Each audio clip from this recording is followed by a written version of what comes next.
네, 고생 많으십니다. 네. 이번에 새 정부 부동산 대책이 발표됐는데요.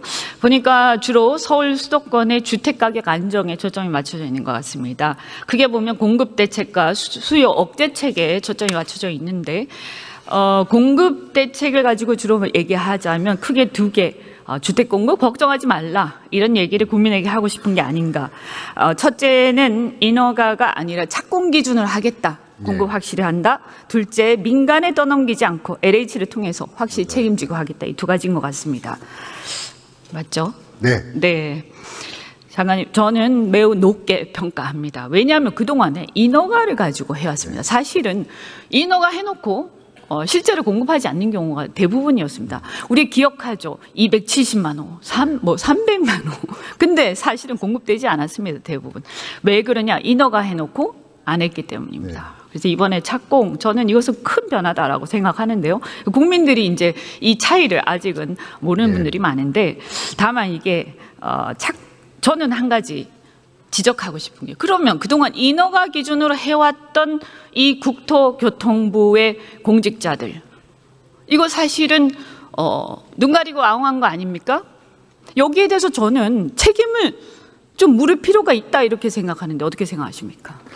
의원님, 이번 착공 기준으로 공급 물량 발표를 하게 된 이유는 의원님께서 말씀 주신 것처럼 어떤 국민적 신뢰도를 높이고 정확하게 공급되는 물량이 무엇인지를 이제 밝히기 위해서 착공 기준을 하게 되었는데요.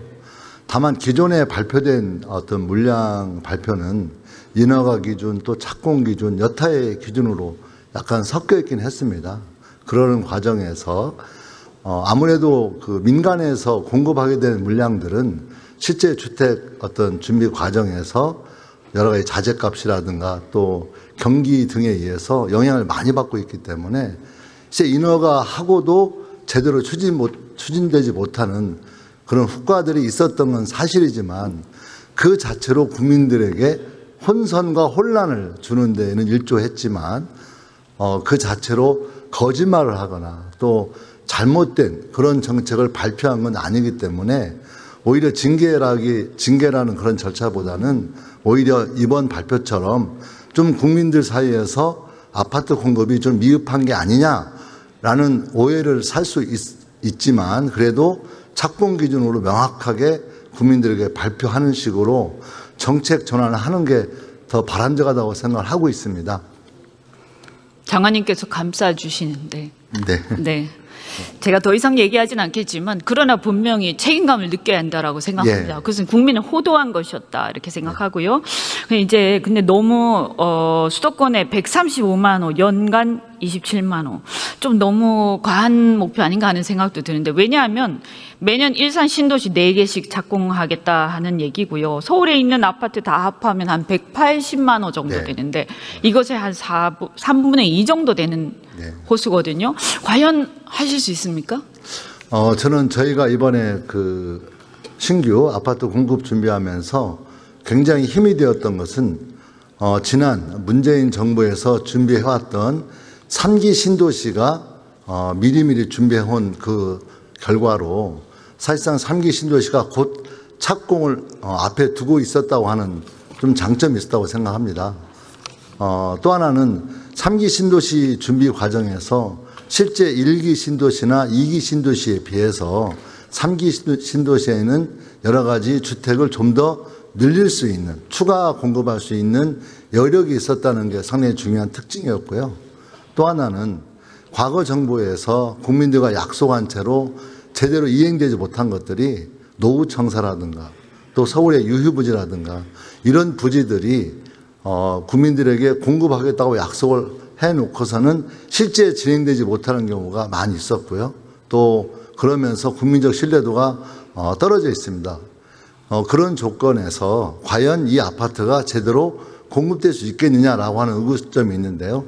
이번에는 지난 정부에서 범했던 우를 범하지 않기 위해서 특별법을 국회와 협의해서 제정할 예정입니다. 그래서 특별법을 정해서 실제 여러 타 부처들이 처음에는 노후청사라든가 유휴부지에 뭔가 하겠다 이렇게 약속해놓고 실제 진행 과정에서는 국토부와 일정의 불협화음이 생기거나 이견 차이가 있으면서 지지부진해질 수 있는 걸 막고 또 유해부지를 추진하는 과정 속에서 지자체와의 이견이 발생해서 늘어지는 것들을 일정한 특별법을 제정을 통해서 진행하게 된다면 상당히 성과적으로 진행될 수 있겠다.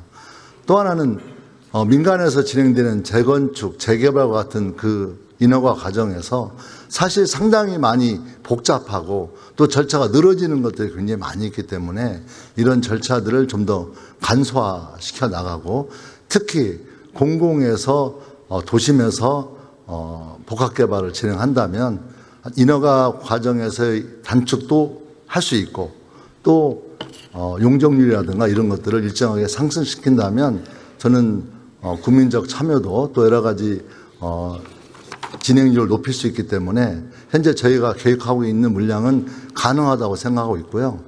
또 한 측면에서 제 생각으로 현재 LH계획위원회에서 LH 개혁 방안을 논의하고 있는데요.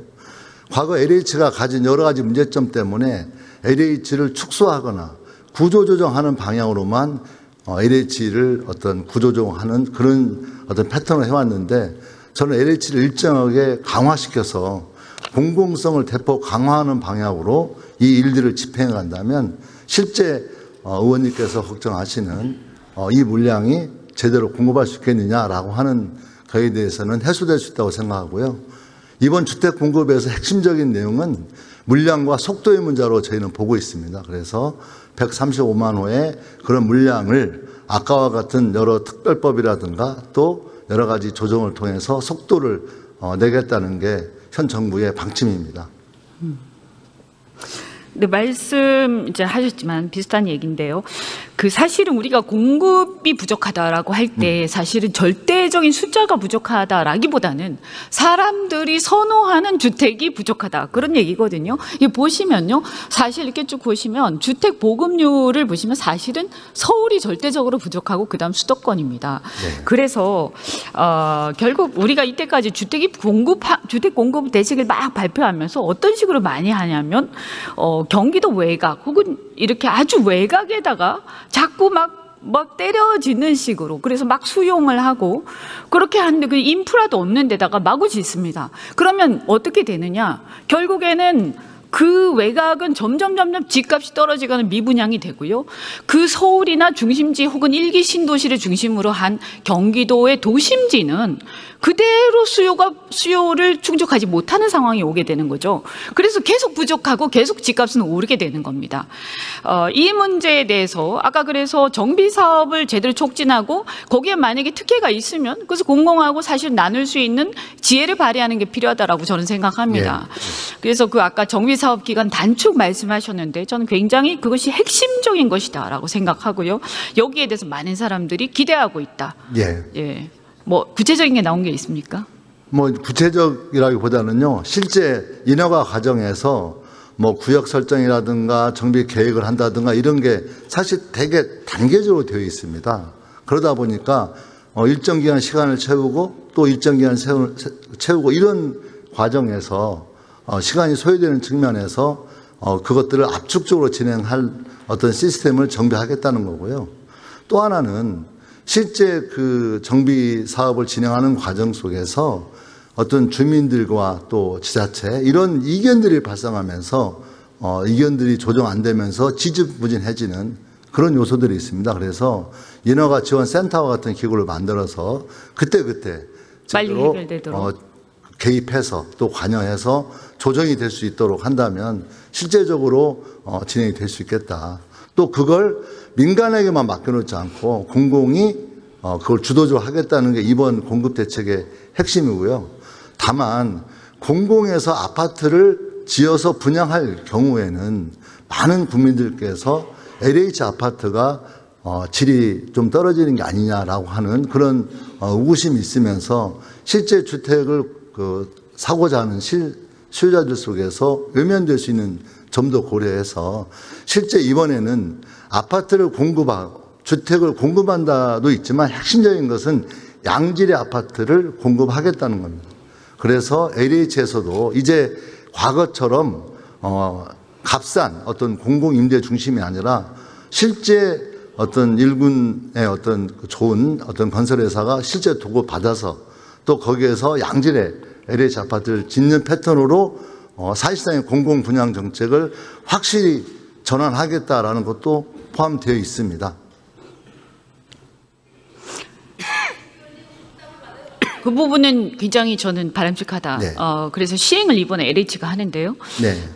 그래서 그동안에는 이제 사실 LH의 땅 장사를 해오지 않았습니까? 네. 그러면서 마진을 남겼죠. 이번에는 LH 직접 시행을 하니까 그 마진이 없어지니까 분양가가 낮아질 거로 좀 기대를 합니다. 네. 그런 부분은 좀 유념을 해주시고 한 가지 그런데 이주 대책 그러니까 그런 정비 사업을 하게 되면 이주하는 사람들이 있습니다. 근데 이번에 네. 이제 전세 대출 규제가 좀 더 강화됐는데요. 네, 네, 네. 저는 이것이 가계부채 규제를 위해서 필요하다라고 생각을 네, 네. 합니다.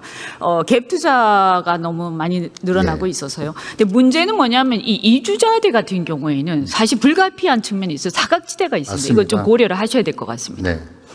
그러니까 이번 그 전세 대출 문제에 대해서 저희들이 일정한 제재를 가하는 문제하고 현재 정비 사업 과정에서 그 이주민들은 무주택자로 간주가 됩니다. 실제 정비 사업이 진행이 되면 그 소유주가 가지고 있는 아파트가 멸실되기 때문에 오히려 그분들은 무주택자로 간주가 되기 때문에 이번 금융 제재와는 전혀 상관이 없이 여전히 그 혜택을 받을 수 있다는 점 말씀드리겠습니다.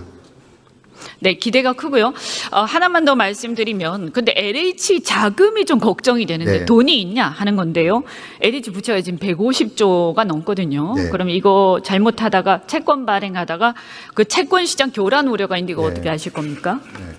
현재 그 LH 부채가 160조 내외로 되어 있습니다. 그런데 현재 LH의 자금 상황을 보면 전에 우리가 민간에게 토지를 매각하던 시절에 그 매각 대금이 시에 들어올 수 있는 여력이 조금 있습니다. 그래서 그 매각 전에 어떤 토지를 매각했던 매각 대금이 있고요.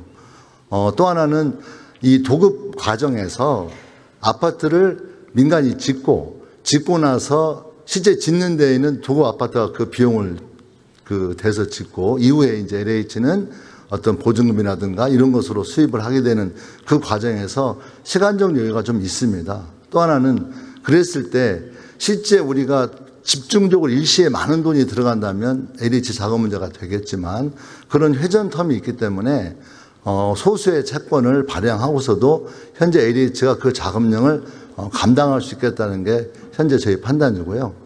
다만 LH 계획위원회 차원에서 이 문제에 영향을 주게 되는 공공 분양과 공공 임대의 비율을 어떻게 할 것인지 또 장기적으로 LH가 토지를 매각하지 않고 공공을 했을 경우에 그런 자금의 흐름에 대해서는 실제 그런 비율들에 대해서 논의를 진행하고 있습니다. 그래서 그런 H계획위원회에서 그런 내용이 나오겠지만 현재 어떤 국민들께서 걱정하시는 것처럼 민간 매각 대금이 없을 경우에 LH의 어떤 자금이 쪼이면서 어떤 대규모의 채권이 발행되고 대규모의 채권이 발행되면서 어떤 시장이 혼란할 수 있겠다라고 하는 걱정은 안 하셔도 되는 그런 상황이라고 생각하고 있습니다. 네, 과거에 23년에 한전채권 발행 급증으로 문제가 있었던 적이 있지 예. 않습니까? 그것은 이제 우리 경제부총리께서도 좀 신경 쓰셔야 될 부분이라고 생각하고요. 장관님 수고하셨습니다. 네, 감사합니다. 네, 김정관 산업부 장관님.